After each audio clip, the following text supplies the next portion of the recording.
It's horrendous. Um, it's absolutely devastating what they're doing to the kids and to the women. I don't know what other kind of wake-up call we need at this point. It's time to speak up. Well, it appears the joke's on me. It appears I have been the biggest fool alive. You see, before the last couple of... Let me ask you something real. What happened when the same voters who demanded American first suddenly wake up and realize America might be heading into another Middle East war? Right now, across the United States, frustration is growing, not just among Democrats, not just among anti-war activists, but among MAGA voters themselves. People who supported Donald Trump, believing he would avoid endless war, are now asking a serious question. Wait, this is not what we voted for.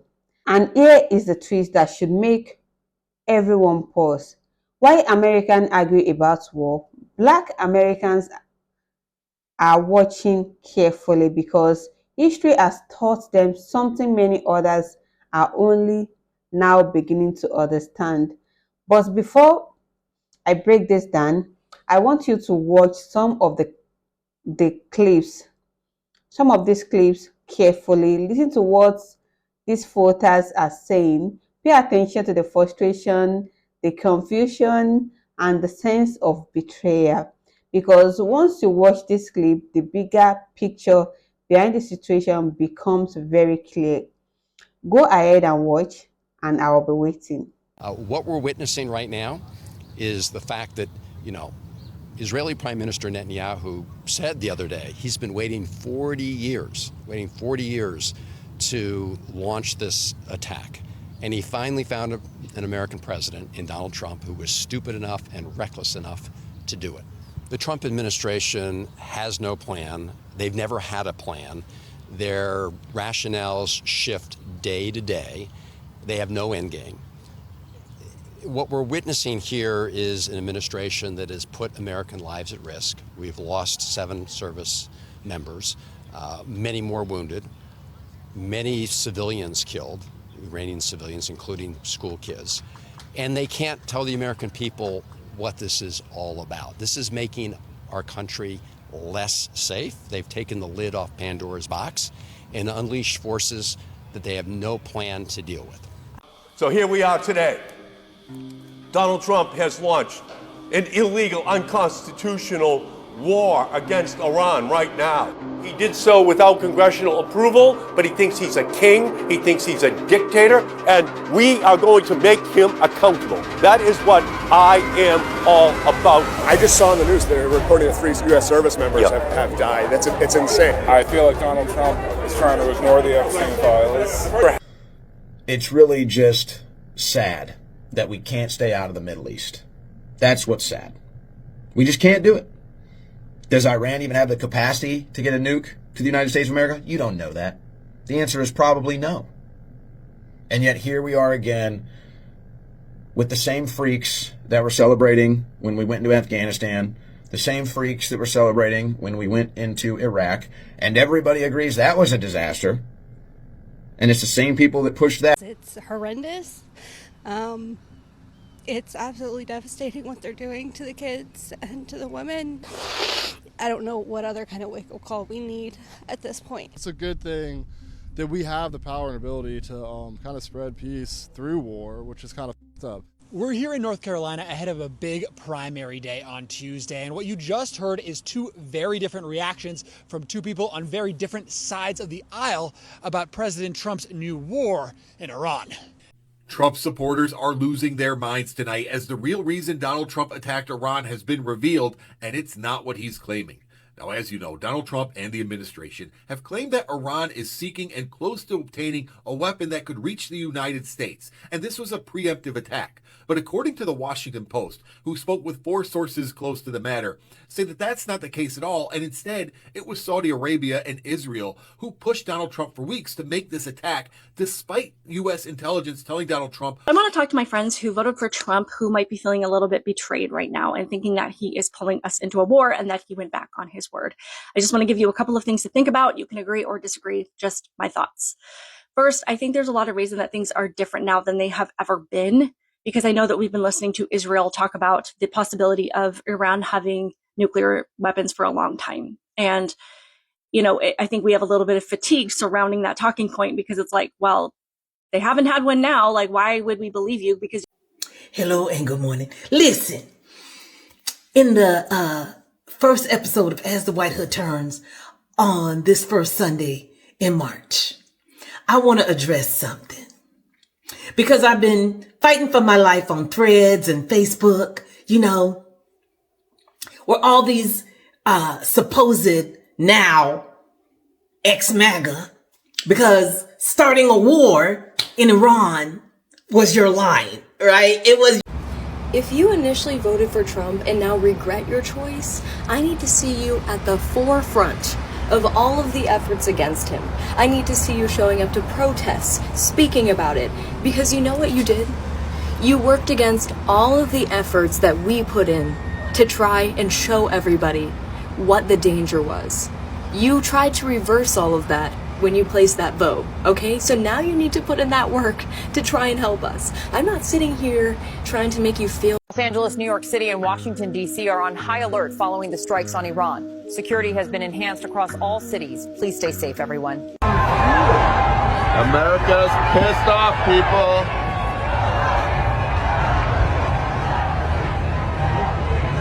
This is Waterfront Park at the county building in San Diego, California.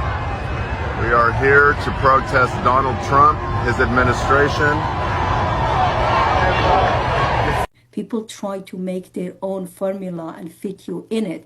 It's war or no war. They're not thinking about it. And frankly, what it really frustrates me, all these so-called anti-war people who did not even come on the street when tens of thousands of people were massacred. So human rights apparently is they're selective about human rights. In the same light, I have not seen many Iranian activists speak about the genocide that happened. That is still. All right, folks, check this out. Following Donald Trump's bombing of Iran in the middle of the night last night, a bunch of MAGA Republicans, influencers, commentators, whatever, they are turning on Donald Trump. They are calling him out publicly for bombing Iran. He went from saying he's anti-war, anti-interventionist around the world to now, you know, saying that Americans are going to die and that's just part of war and we're going to keep bombing Iran for the rest of the week. MAGA is not happy, like many Americans are. Nobody wants this war, but Donald Trump is pushing forward anyway.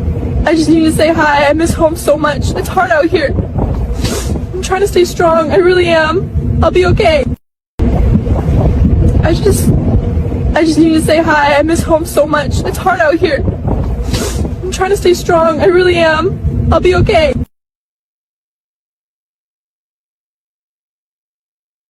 So after voting for him 3 times and attending one of his rallies, this couple is claiming that Donald Trump has ruined their life. So essentially what had happened is this couple is from New Jersey. They were planning on going on a vacation in Florida. They get to the airport. They spent thousands of dollars on like the Airbnb, the activities, the plane tickets, transportation, all this stuff. Just for right before they were about to get on plane, 3 men came up and nabbed her husband and said, hey, you're coming with us. What I want to tell you as somebody who knew him very well and spent a lot of time with him is the worst things you have heard are only scratching the surface. This is an unprecedented moment that we are in.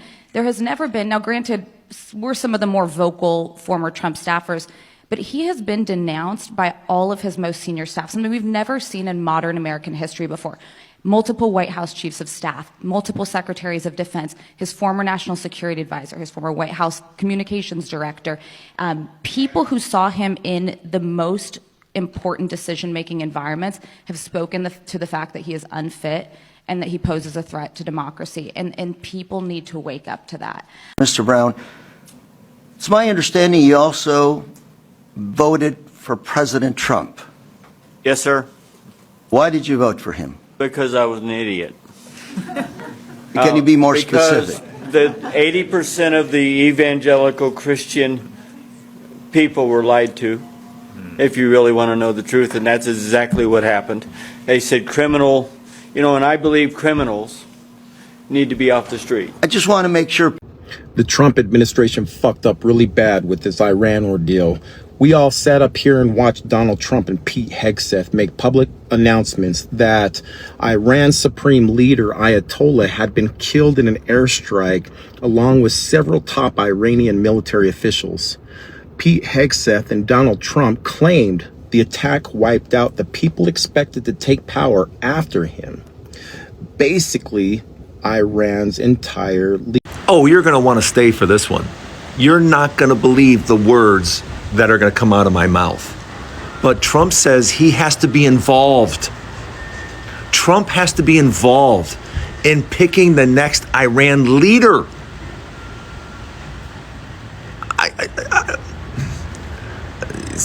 Sometimes on this platform, I get tongue-tied or I just don't even know what to say because something is just so I just want to say to every American that's having trouble with this, I am sorry I voted for him. I regret it with all my heart.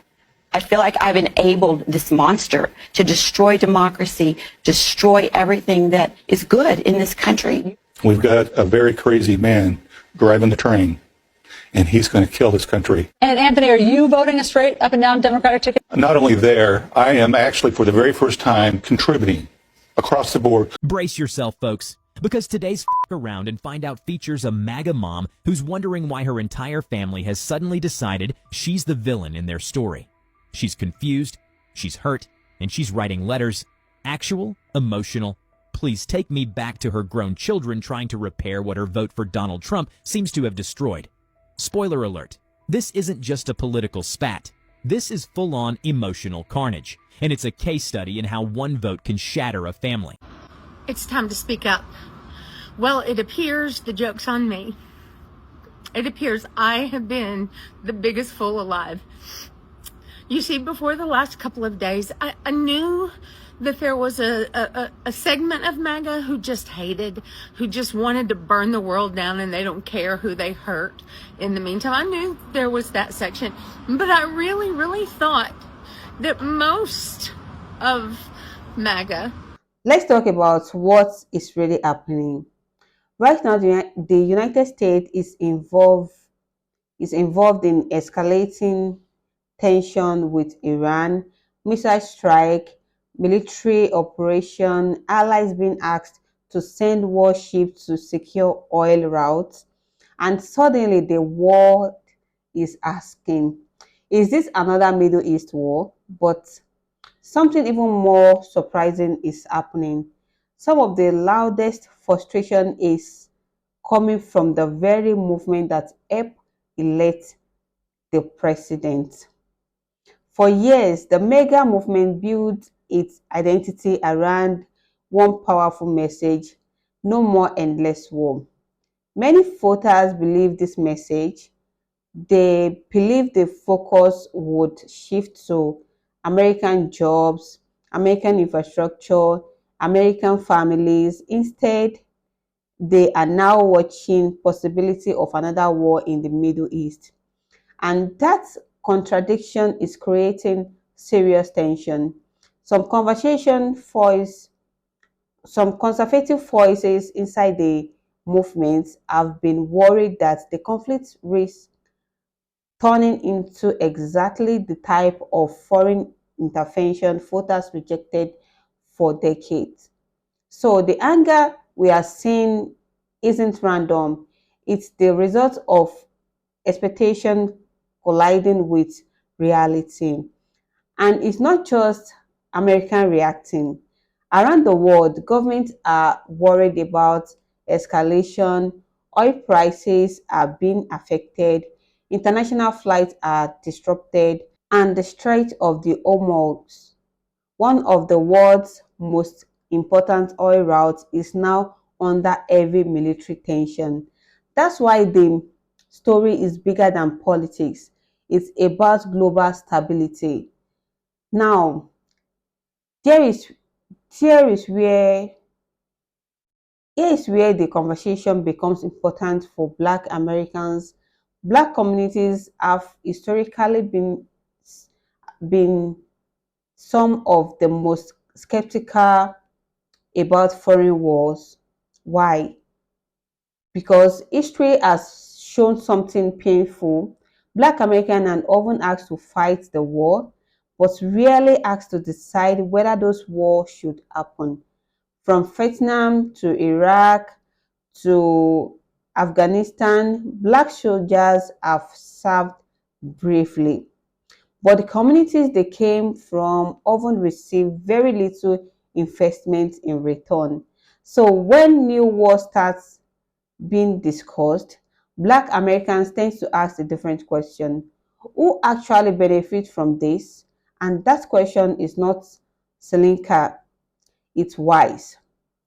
Because war costs trillions of dollars, money that could also be invested in education, healthcare, housing, economic opportunities, especially in communities that have historically been underfunded.